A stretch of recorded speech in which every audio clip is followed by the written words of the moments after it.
Hi friends, day 11 of daily 1 3D print.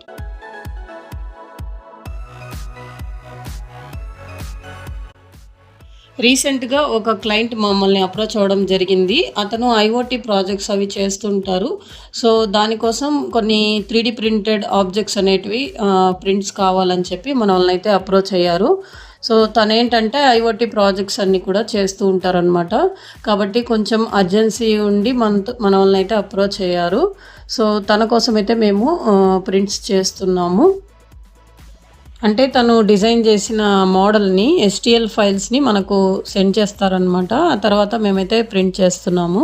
So అది urgency వల్ల మేము సరిగా చెక్ చేసుకోకుండా ప్రింట్ ఇవ్వడం వల్ల ఇలాంటి పొరపాటు అయితే జరిగింది. కొంచెం సపోర్ట్స్ అవసరమైన చోట మేము ఇవ్వలేదన్నమాట. దానివల్ల ఇలాంటి మిస్టేక్ అయితే జరిగింది.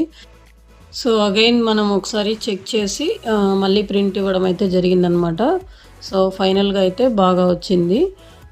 ఇందులో ఏంటంటే డిఫరెంట్ కాంపోనెంట్స్ అయితే ప్రింట్ చేసాము. సో అన్నీ కూడా ఒకే షాట్లో పోస్ట్ చేయడం కష్టం కాబట్టి పార్ట్స్గా అయితే నేనైతే పోస్ట్ చేస్తాను.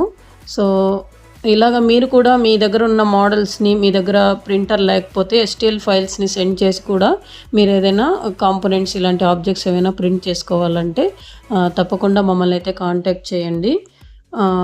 గిఫ్ట్ ఐటమ్స్ ఇలాంటివి కాకుండా ఇలాంటి ఐఓటీ ప్రాజెక్ట్స్ ఇవి రియల్ ప్రాజెక్ట్స్ అన్నమాట. సో ఇలాంటివి ఏవైనా మీకు సైన్స్ ప్రాజెక్ట్స్ కానీ ఐఓటీ ప్రాజెక్ట్స్ కానీ మీకు ఏదైనా ఆబ్జెక్ట్స్ కావాలి, అవి 3D ప్రింటర్లో చేసుకోవచ్చు అనేవి ఉంటే మాకు ఎస్టీఎల్ ఫైల్స్ సెండ్ చేస్తే మేము అవి కూడా ప్రింటింగ్ సర్వీస్ కూడా ప్రొవైడ్ చేస్తాము. సో తప్పకుండా మమ్మల్ని అయితే కాంటాక్ట్ చేయొచ్చు. కాంటాక్ట్ నెంబర్ కోసం ఛానల్ ఇన్ఫర్మేషన్లో ఉంటుందండి. అబౌట్లోకి వెళ్తే వాట్సాప్ కాంటాక్ట్ నెంబర్ అన్నీ కూడా ఉంటాయి. అలాగైనా కాంటాక్ట్ చేయొచ్చు. లేదంటే మీరు కామెంట్ సెక్షన్లో కామెంట్ చేసినా కూడా మేమైతే మీకు రిప్లై ఇస్తాము. So thank you for watching our video అండి. మరొక మంచి వీడియోతో మళ్ళీ కలుద్దాం. Bye bye friends. Thank you.